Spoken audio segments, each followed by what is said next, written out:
YouTube, what's going on? Tanner Pfeiffer here with Pfeiffer Football, formerly NFL broadcaster. So you're still on the same page, guys. Go ahead and hit subscribe. You're not going to want to miss any of my videos. I got all the NFL news and content for you guys. I want to talk to you today about Dolphins wide receiver Allen Hurns. Just reported by Adam Schefter, he's going to have wrist surgery, so he'll be out for at least 3 months. Allen Hurns, 29-year-old wide receiver, who really hasn't done much since his sophomore season in 2015. He was a rookie, signed as an undrafted free agent by Jacksonville in 2014 at the age of 22 or 23. I just kind of feel bad for the guy. I mean, he had such a great looking, just a great looking career from his rookie season and his sophomore season. I mean, he was getting over 100 targets every season for his first 2 or 3 years, and then he just kind of fell off. He was with Dallas for like a year or two, and then he's been with the Dolphins last year and this year. But his receptions have gone from like in the 50s to 30s to 20s, and then he maybe had 32 receptions last season, I think. I don't quote me on that, though. But he's got like 3,300 yards in his career and only 25 touchdown passes total, 25 touchdown catches in his career. He had, I think, 10 his sophomore season, which was the best season of his career. He had 10 touchdowns, which was phenomenal. I remember playing fantasy football back then, and he was fantasy relevant, and you really wanted Allen Hurns on your team.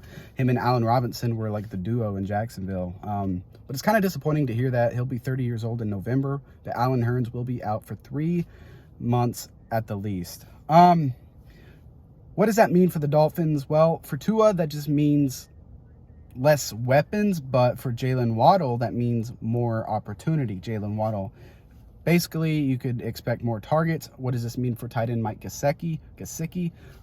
More targets as well. So Mike Gesicki, I'm sorry, I'm getting ahead of myself, has looked very promising, but if he could stay healthy, he had a good-looking game his first preseason this year, so I think he could be a very fantasy relevant tight end.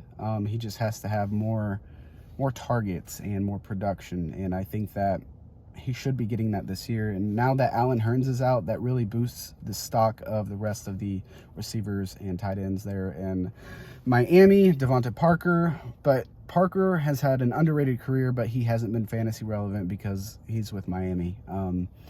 Jaylen Waddle, obviously, I don't think he's going to be very fantasy relevant, but this will create more of an opportunity for him. But, I mean, if you want to draft him, don't draft him until, like, a later round, like 9th or 10th round, because he'll probably still be available. Mike Gesicki, though, this could be very, very good for him.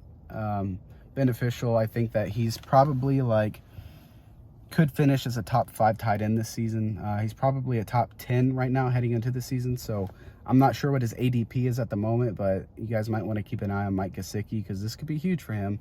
Could create a lot more targets and opportunities for him. Thanks for watching, guys. If you made it this far, make sure you hit subscribe, comment, share, do all that fun stuff. See you later.